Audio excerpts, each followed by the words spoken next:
शहर की ऊंची ऊंची इमारतों के बीच पला बड़ा अभय मल्होत्रा देश के जाने माने उद्योगपति विक्रम मल्होत्रा का इकलौता बेटा था।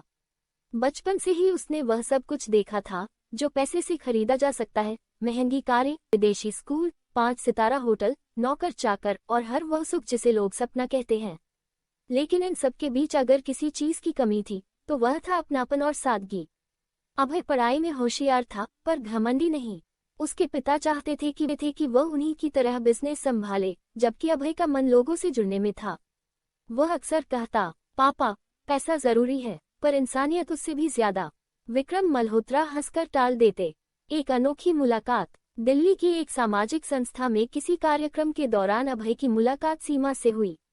सीमा गांव की एक साधारण लड़की थी जो गरीब बच्चों को पढ़ाने के लिए शहर आई थी।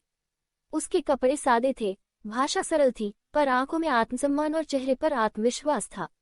अभय पहली बार किसी ऐसी लड़की से मिला था जो उसके पैसे या रुतबे से प्रभावित नहीं थी। सीमा ने उससे सीधे कहा, मुझे अमीर लोग नहीं, अच्छे लोग पसंद हैं। ये वाक्य अभय के दिल में उतर गया।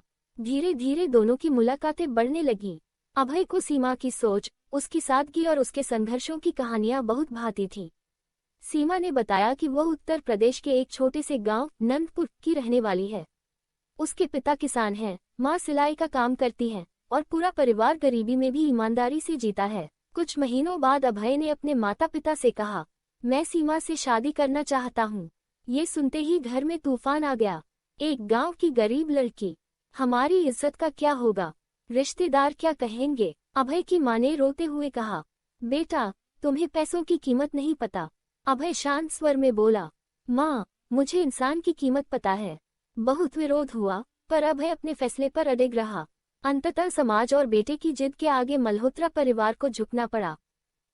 सादे ढंग से शादी हुई।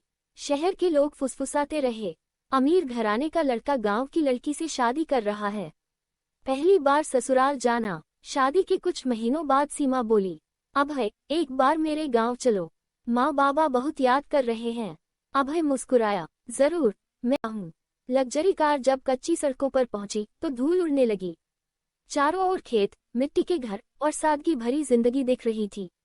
गांव के लोग उत्सुक निगाहों से उस चमचमाती गाड़ी को देख रहे थे। सीमा का घर मिट्टी और ईंटों से बना एक छोटा सा मकान था। दरवाजे पर खड़ी उसकी माँ ने अभय का स्वागत ऐसे किया जैसे वह कोई राजा नहीं बल्कि अपना बेटा हो। आओ बेटा। उनकी आंखों में अपनापन था। अभय ने पहली बार किसी गरीब घर में कदम रखा जहां फर्नीचर नहीं था पर दिल बहुत बड़ा था। गरीबी की सच्चाई। रात को जमीन पर बिछी चटाई पर सोते हुए अभय को नींद नहीं आ रही थी। मच्छरों की भनभनाहट, बिजली की कमी और सादगी, सब कुछ उसके लिए नया था। सुबह उसने देखा कि सीमा की माँ सूरज निकलने से पहले उठकर चूल्हा जला रही हैं। सीमा के पिता खेतों के लिए निकल चुके थे। अभय ने पूछा, माँ, आप इतनी मेहनत करती हैं, थकती नहीं? माँ मुस्कुराई, बेटा, मेहनत से रोटी मीठी लगती है। ये वाक्य अभय के दिल को छू गया। गांव वालों की नजर। गांव के कुछ लोग जलन में थे। देखो, अमीर दामाद आया है, अब ये हमें क्या सिखाएगा। कुछ लोग उम्मीद में थे, शायद गांव की किस्मत बदले। गांव में पंचायत हुई।